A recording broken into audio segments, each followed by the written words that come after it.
बच्चों आज के रिवीजन लेक्चर में मैं फिर आपका वेलकम करता हूं। आज मैंने आपको बताया कि कैसे गैसेस का एक्सचेंज होता है हमारे लंग्स में और टिश्यू एरिया में। तो बेटा जो रेस्पिरेटरी गैसेस होती हैं वो होती हैं ऑक्सीजन और कार्बन डाइऑक्साइड। वैसे एयर के अंदर और गैसेस भी होती हैं, पर जो गैसेस का जो ट्रू एक्सचेंज होता है वो एक्सचेंज होता है बेटा अक्रॉस हमारे लंग्स और हमारे कैपिलरीज के अराउंड। ठीक है।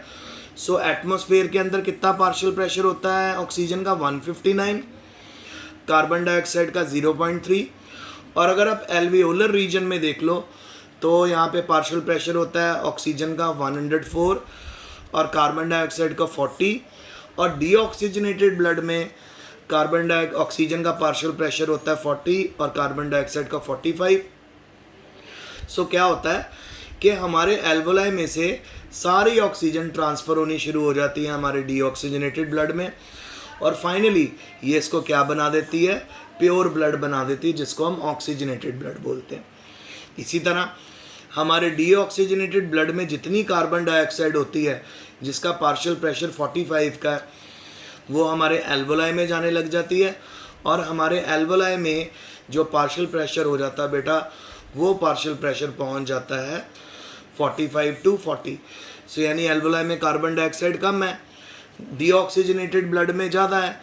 सो डीऑक्सीजनेटेड ब्लड से सारी कार्बन डाइऑक्साइड किस में जाने लग जाती है, हमारे ऑक्सीजनेटेड ब्लड में। इसी तरह जो हमारे ऑक्सीजनेटेड ब्लड है उसके अंदर 95% का पार्शियल प्रेशर होता है। सो बच्चों ये जो 95% का पार्शियल प्रेशर जनरेट हुआ है ना बेटा, इस पार्शियल प्रेशर के ऊपर हमारा ऑक्सीजनेटेड ब्लड पूरे बॉडी में ट्रांसपोर्ट होता है। और बेटा जब ये ब्लड हमारी बॉडी में ट्रांसपोर्ट होता है तो ये अलग अलग टिश्यूज़ में जाता है, टिश्यूज़ में इस ऑक्सीजन को यूज़ किया जाता है, और फाइनली इस ऑक्सीजन का पार्शियल प्रेशर फिर गिरने लग जाता है, क्योंकि ऑक्सीजन यूज़ हो रही है तो गिरते गिरते कहाँ पहुँच जाता है, 40 पे। अब इसी 40 पे जो कार्बन डाइऑक्साइड का ऑक्सीजन तो यूज़ होती जा रही है, तो उसके एक्सचेंज में टिश्यू जो अपने कैटालिटिक प्रोसेसेस कर रहे हैं तो उसके एक्सचेंज में वो कार्बन डाइऑक्साइड प्रोड्यूस करते हैं। तो धीरे धीरे धीरे कार्बन डाइऑक्साइड का पार्शियल प्रेशर बहुत बढ़ जाता है, और बहुत बढ़ने के बाद यानी जो हमारा ब्लड है वो फाइनली डीऑक्सीजनेटेड हो जाता है, और ये डीऑक्सीजनेटेड ब्लड फिर हमारे लंग्स में जाता है, उसके अराउंड कैपिलरीज में घूमता है। कैपिलरीज में डीऑक्सीजनेटेड ब्लड आने लग जाता है हमारे लंग्स के अंदर, इकट्ठा होने लग जाता है। यानी कैपिलरीज का जो डीऑक्सीजनेटेड ब्लड की जो कार्बन डाइऑक्साइड है वो कैपिलरी से आने लग जाती है हमारे लंग्स में, और लंग्स से हमारी बॉडी से बाहर निकल जाती है। तो ये मेजर आज मैंने आपको बताया।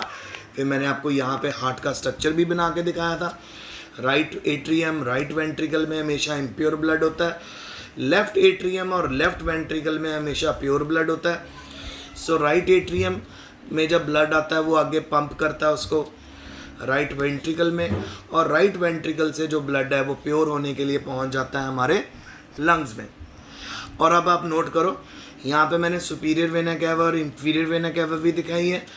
सुपीरियर वेना कैवा जो होती है वो ब्लड को कैरी करती है फ्रॉम द अपर पार्ट, और जो इंफीरियर वेना कैवा वो ब्लड को कैरी करती है फ्रॉम द लोअर पार्ट।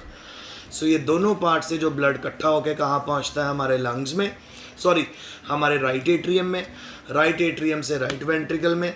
और इस पूरे ब्लड के अंदर जो पार्शियल प्रेशर कार्बन डाइऑक्साइड का होता है वो 45 होता है, और जो ऑक्सीजन का पार्शियल प्रेशर होता है, ऑक्सीजन का प्रेशर इसमें होता है बेटा 40 का। और ये ब्लड कहाँ जाता है, हमारे लंग्स में प्योरीफाई होने के लिए।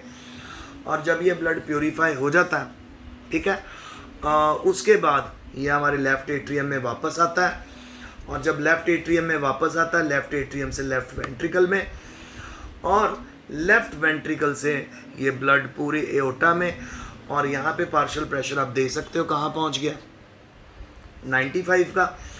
और इस पार्शियल प्रेशर वाले ब्लड को हमारे टिश्यूज़ में रिसीव किया जाता है, और जहाँ पे इस ऑक्सीजन का यूटिलाइज होता है कैटालिटिक प्रोसेसेस में, और जब ऑक्सीजन यूज़ हो जाती है तो उसके एक्सचेंज में वो कार्बन डाइऑक्साइड बनाती है। फिर कार्बन डाइऑक्साइड ब्लड में बढ़ने लग जाती है,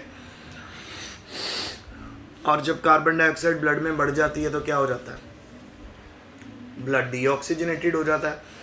अब ये डीऑक्सीजनेटेड ब्लड फिर कहाँ की तरफ जाएगा, लंग्स में प्योरीफाई होने के लिए जाएगा। तो ये पूरा एक्सचेंज ऑफ गैसेस मैंने आपको आज करवाया। आई होप आपको समझ आया होगा। So if you have any difficulty you can ask me. और हीमोग्लोबिन जो होता है वो ऑक्सी हीमोग्लोबिन होता है और डीऑक्सी हीमोग्लोबिन।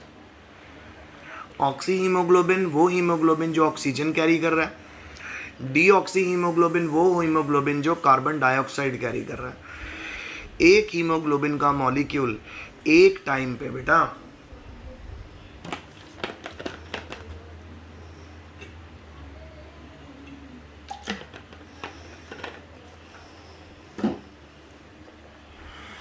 एक हीमोग्लोबिन का मॉलिक्यूल एक टाइम पे 4 ऑक्सीजन के मॉलिक्यूल कैरी करता है, और उसके एक्सचेंज में एक हीमोग्लोबिन एक टाइम पे 2 कार्बन डाइऑक्साइड के मॉलिक्यूल कैरी करता है।